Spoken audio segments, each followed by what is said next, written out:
Hello student, स्वागत है आप सभी का आपके अपने चैनल में। जैसा कि आप लोगों को पता है, हम आपके लिए बैक टू बैक क्लासेस लेकर के आ रहे हैं। तो आज की इस वीडियो में हम आपसे बात करने वाले हैं नए सिलेबस के अकॉर्डिंग, नवीनतम जो कार्यक्रम है आपका नया सिलेबस 2023 के अकॉर्डिंग हम हर सब्जेक्ट का आपको पूरा सिलेबस दे रहे हैं कि हर सब्जेक्ट में आपको क्या चीज़ें पढ़नी है। क्योंकि जब आपको सिलेबस का आइडिया हो जाएगा ना, तो उससे रिलेटेड क्या क्या चीज़ें पॉइंट्स पढ़नी है, तो आप एक पूरा सीरीज बना पाओगे और वो चीज़ें आप और अभी अच्छे तरीके से समझ पाओगे। तो बीए सेकेंड ईयर के तृतीय सेमेस्टर का, देखो इसको मैंने प्रथम इसलिए यहाँ पर लिखा है, प्रथम नहीं लिखना है, बट मैंने प्रथम इसलिए लिखा है क्योंकि बहुत सारे लोगों को कंफ्यूजन रहता है कि बीए सेकेंड ईयर का प्रथम सेमेस्टर कौन सा है। तो देखो, बीए सेकेंड ईयर के प्रथम सेमेस्टर को ही तृतीय सेमेस्टर कहा जाता है, क्योंकि फर्स्ट ईयर में 2 सेमेस्टर होते हैं, फर्स्ट एंड सेकंड ईयर में 2 सेमेस्टर होते हैं, third and fourth, third year में 2 सेमेस्टर होते हैं, फिफ्थ एंड सिक्स। तो सेकंड ईयर का जो पहला सेमेस्टर है उसी को क्या कहा जाता है, तृतीय सेमेस्टर के नाम से जानते हैं। और हम पढ़ने वाले हैं आज मध्यकालीन इतिहास के जो है पूरा सिलेबस के बारे में, कि मध्यकालीन इतिहास जो मेडाइवल इंडिया है हमारा सेकंड ईयर का, उसका सिलेबस क्या है, मेडाइवल हिस्ट्री का सिलेबस क्या है। तो देख सकते हैं इस पेपर का नाम है हिस्ट्री ऑफ मॉडर्न इंडिया, आधुनिक भारत का इतिहास। जो मेडाइवल इंडिया में हमको पढ़ना है वो क्या पढ़ना है, आधुनिक भारत का इतिहास। अब इसमें देखो जो है हर जो भी सब्जेक्ट है आपका वो 8 यूनिट्स में बटा हुआ है। कितने यूनिट्स में, 8 यूनिट्स में। अब इसमें आप देख सकते हो इसमें पहला यूनिट क्या कह रहा है, arrival of European companies rivalry of control for control, यानी कि अराइवल ऑफ यूरोपियन कंपनीज, यानी कि यूरोपीय जो कंपनियां हैं उनका आगमन भारत में कैसे होता है, उसका पूरा प्रोसेस क्या है, कैसे कौन आता है, मतलब पूरा जो यूरोपीय कंपनियां हैं वो भारत में किस तरीके से आती हैं।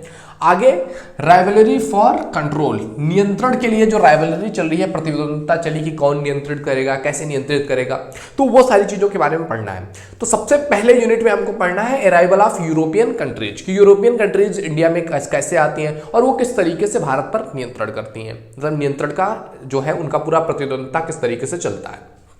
अगला यूनिट आपका देख सकते हैं, सेकंड जो यूनिट है वो है आपका residency of British East India Company. British East India Company का एसिडेंसी क्या है, प्लासी बक्सर का जो युद्ध हुआ वो क्या था और उसका इंपैक्ट क्या पड़ा, यानी कि ब्रिटिश की जो ईस्ट इंडिया कंपनी थी उसका आरोहण कैसे हुआ, कैसे वो भारत में आया, उसका आरोहण धीरे धीरे होने लगा।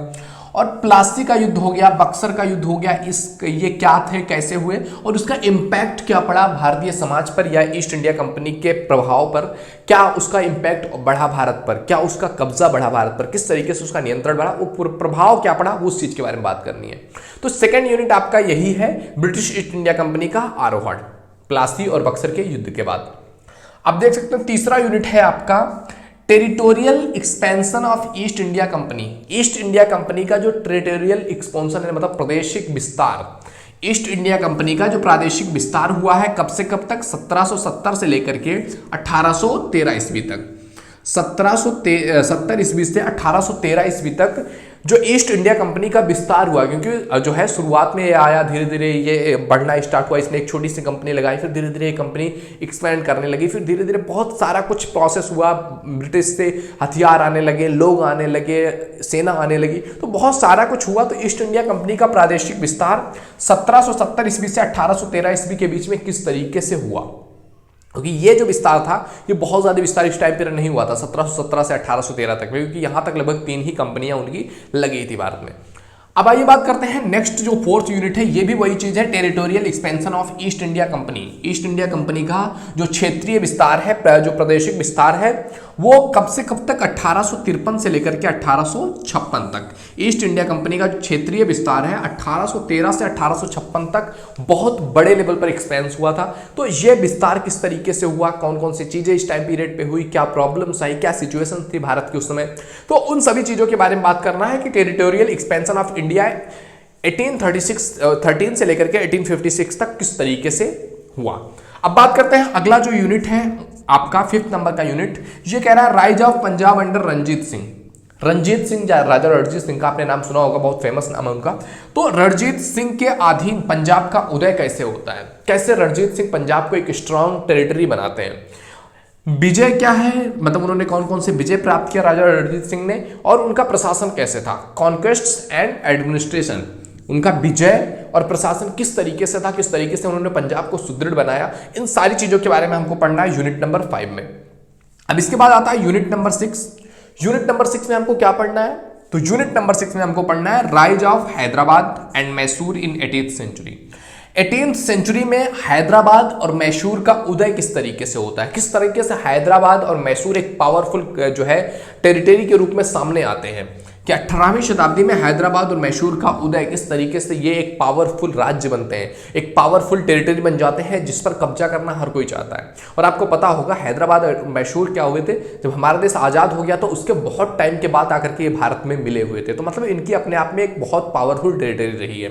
तो 18th सेंचुरी में इनका उदय कैसे हुआ, तो ये पढ़ना है आपको 6th यूनिट में। इसके बाद आता है 7th यूनिट, जिसमें आपको पढ़ना है लैंड रेवेन्यू सिस्टम ड्यूरिंग जो है कॉलोनियल पीरियड। कॉलोनियल पीरियड के टाइम पीरियड पे क्या था कि लैंड रेवेन्यू सिस्टम क्या था, यानी कि औपनिवेशिक काल के दौरान भू राजस्व प्रणाली, जो जमीन का लैंड से जो है लेते थे, लैंड चार्ज लेते थे, तो वो किस तरीके से था, वो सिस्टम किस तरीके से काम करता था, जिसमें आपका परमानेंट सेटलमेंट आता है, जिसको हम अस्थाई बंदोबस्त की प्रक्रिया कहते हैं। इसमें आपका रैवतवाड़ी आता है, यानी कि रैवतवाड़ी। उसके बाद आपको मालवाड़ी सिस्टम आता है, महलवाड़ी व्यवस्था। तो ये सारे सिस्टम किस तरीके से काम करते थे, किस कॉन्सेप्ट पर काम करते थे, इसमें कितना ज़्यादा टैक्स, मतलब ये सारे बेसिकली क्या है, टैक्स के ही नाम है, उनको अलग अलग नाम दिया गया है। तो ये टैक्स किस तरीके से काम करते थे, क्या करना पड़ता था, किसानों को कितना देना होता था, जमींदार किस तरीके से क्या करते थे, तो ये सारी चीज़ों के बारे में पढ़ना है आपको 7th यूनिट में। इसके बाद आ जाता है आपका 8th नंबर का यूनिट, जिसमें आपको पढ़ना है इंडियन रेनेशियंस रिफॉर्म एंड रिविल्स, यानी कि भारतीय रीइनिशियंस मतलब होता है पुनर्जागरण, भारत में पुनर्जागरण किस तरीके से हुआ, और इसमें रिफॉर्म क्या हुए, सुधार, एंड रिविलियस यानी कि पुनरुद्धार, यानी कि भारत में पुनर्जागरण किस तरीके से हुआ और इससे क्या सुधार आया, क्या पुनरुत्थान हुआ, किस तरीके से नया उद्धार के रूप में सामने आया, बहुत सारी चीजें नई आई जिससे भारतीय समाज बेहतर बन सका। तो 8th यूनिट में हमको ये पढ़ना है, ये सारी चीजें। तो ये है आपका पूरा 8th यूनिट। आप चाहो तो इसका स्क्रीनशॉट भी ले सकते हो, मैं हट सा रहा हूं, आप इसका स्क्रीनशॉट ले लो। तो ये है आपका बीए सेकेंड ईयर के तृतीय सेमेस्टर के मिडाइवल इंडिया हिस्ट्री का सिलेबस। तो आई होप वीडियो तुम्हें पसंद आया होगा। वीडियो पसंद आया तो लाइक जरूर कीजिए। अब इसके बाद में एक एक करके आपको एक एक पूरा यूनिट आपको कंप्लीट करवाने वाले हैं, अच्छे से एक एक चीज आपको समझाने वाले हैं। तो अगर आपने अभी तक चैनल को सब्सक्राइब नहीं किया तो प्लीज चैनल को सब्सक्राइब करके बेल आइकन जरूर हिट कर लीजिए, जिससे कि आपको आने वाली वीडियोज का नोटिफिकेशन मिलता रहे। एंड अपने दोस्तों के पास भी जरूर शेयर कीजिए, जिससे कि उनकी भी हेल्प हो सके और बहुत सारे लोगों तक हम रीच आउट कर सके। ओके मेरे दोस्त, तो मिलते हैं आपसे अगले वीडियो में, तब तक के लिए जय हिंद, जय Bharat, thank you, bye bye.